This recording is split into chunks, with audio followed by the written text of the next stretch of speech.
Assalamualaikum warahmatullahi wabarakatuh.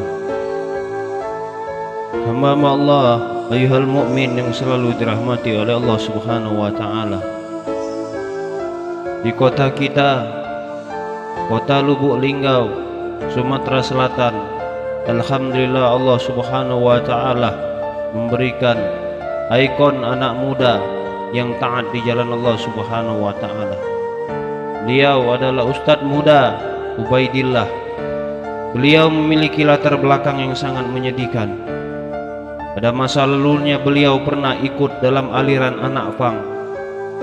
Beliau mencari kegembiraan di sana.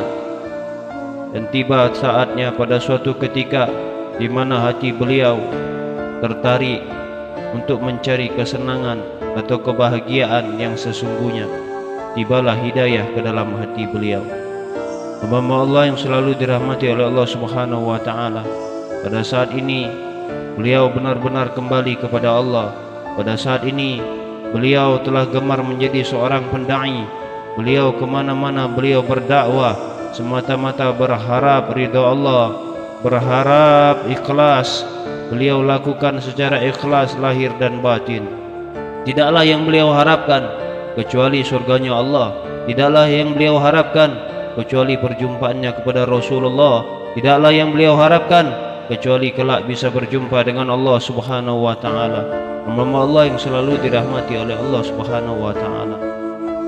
Tidakkah kita menjadi bangga terhadap sosok anak muda yang kelak menjadi ikon, yang mana beliau memiliki tubuh yang penuh dengan tato, akan tapi beliau menunjukkan bahwasanya kelembutan hati beliau. Tidakkah kita peduli terhadap beliau yang mukmin, terhadap anak-anak muda yang taat kepada Allah, terhadap anak-anak muda yang berjuang untuk risalah Rasulullah, terhadap anak-anak muda yang rela mengorbankan masa mudanya untuk agama Allah? Ya mukmin, kemana kita ya mukmin? Selaku orang tua, kemana kita? Selaku orang tua, kemana kita ya mukmin?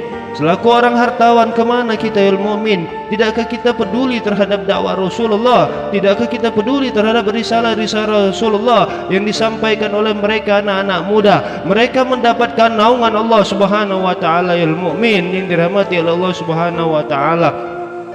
Yang telah dikatakan oleh Rasulullah sallallahu alaihi wasallam dalam hadisnya, "Wa syabun nasha'a fi ibadatillahi ta'ala." Orang yang mendapat naungan, 7 naungan dari Allah Subhanahu wa taala. Salah satunya apa ya mukmin? Seorang remaja yang senantiasa beribadah kepada Allah Subhanahu wa taala. Dan beliau juga termasuk yang dikatakan oleh Rasulullah sallallahu alaihi wasallam, anak muda yang taat kepada Allah dan anak muda yang gemar untuk pergi ke masjid, mendirikan masjid, memakmurkan masjid. Warrajulun dzakarallahu khalian fafadad aina, dan seseorang yang menangis di tengah malam sendirian berhadapan pada Allah meneteskan air matanya.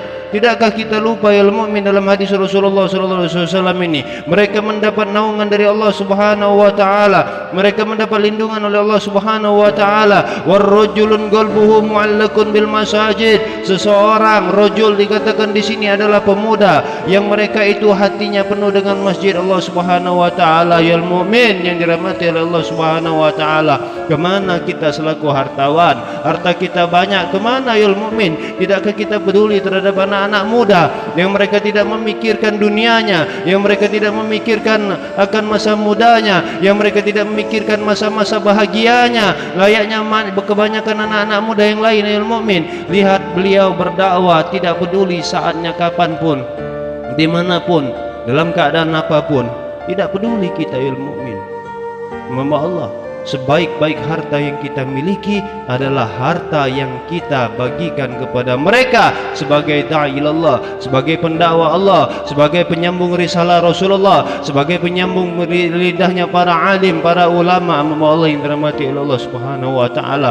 Tidaklah pahala umrah, tidaklah pahala haji, tidaklah pahala sedekah. Pahala yang terbaik adalah pahala di mana harta kita berikan kepada mereka sebagai seorang pendakwa dakwah Allah Subhanahu wa taala. Apalagi mereka masih muda, sudah terjun ke dunianya dakwah Rasulullah sallallahu alaihi wasallam. Lupakah kita ya mukmin, mereka para sahabat Rasul, mereka masih muda. Mereka meninggalkan harta mereka, mereka meninggalkan tahta mereka, mereka meninggalkan kebutuhan untuk masa muda, mereka meninggalkan kebahagiaan masa mudanya demi mengikuti jejak baginda Nabi Muhammad. Bentuk cintanya mereka kepada Nabi Muhammad. Kemana kita ya mukmin? Tidak pedulikah kita? Tidak pedulikah kita? Tidak perhatikan kita terhadap hati kita ini ya mukmin? Bagaimana? Bahagia kita melihat anak-anak muda yang mereka berdikari, yang mereka berpikir, yang mereka berjuang untuk agama Allah, yang mereka ikhlas dalam diri mereka. Mereka mengorbankan semuanya untuk menyampaikan risalah Rasulullah, untuk mengajak anak-anak muda kembali ke jalannya Allah. Bukankah kelak agama ini akan bahagia ya mukmin? Bukankah kita selaku orang tua akan bahagia? Bukankah kita selaku hartawan akan menjadi bahagia? Karena sabab ayol mukmin, kenapa anak-anak muda yang dalam hatinya penuh dengan qalbuhu mu'allaqun bil masajid, di hatinya penuh dengan hati-hati yang hendak ke masjid, di hati-hatinya penuh dengan zikir, takut kepada Allah. Mereka tidak mau berbuat jahat. Suatu saat kelak, bukankah kita selaku orang tua akan bahagia? Bukankah suatu saat kelak kita selaku orang tua mewariskan kepada mereka, membantu mereka, membahagiakan mereka, membanggakan mereka di jalan Allah Subhanahu wa taala? Bukankah kita juga yang akan bahagia ya mukmin suatu saat kelak di saat kita berada di alam kubur? Siapa yang mendoakan kita kalau bukan mereka, para anak-anak muda ya mukmin? Tidakkah kita mau sebaik-baik hartamu? Engkau orang-orang kaya pada hari ini, Allah titipkan harta kepadamu, Allah titipkan harta kepadamu, tapi engkau enggan menyumbangkan mereka yang sadar pada saat sekarang ini fisabilillah, berjuang di jalan Allah, menyampaikan risalah-risalah Rasulullah. Mereka tidak berpikir sesuatu apapun kecuali untuk Allah Subhanahu wa taala. Mereka yang berhak menerima hartamu ya mukmin, perhatikan mereka. Pikirkan ya mukmin, masa depan negara, masa depan agama ada di tangan-tangan para anak muda. Ya mukmin, sungguh miris apabila ada orang tua, apabila kita sudah tua, kita tidak peduli terhadap mereka, anak-anak muda. Sungguh sedih. Tidakkah kita lupa masa depan ada di pada diri anak-anak muda? Agama ada pada diri anak-anak muda. Negara ada pada diri anak-anak muda. Kampung ada pada diri-diri anak muda. RT ada pada diri-diri anak muda. Ya mukmin, banggalah terhadap mereka yang masih muda hendak berdakwah ke jalan Allah. Bergembiralah kita, satu kegembiraan bagi kita, khusus di kampung kita sendiri. Mudah-mudahan bermanfaat video yang kita tayangkan ini. Lebih dan kurang kami mohon maaf. Al-fakir dhaif ilallah, kami ini miskin ilmu, miskin amal. Mohon ampun pada Allah. Wassalamualaikum warahmatullahi wabarakatuh.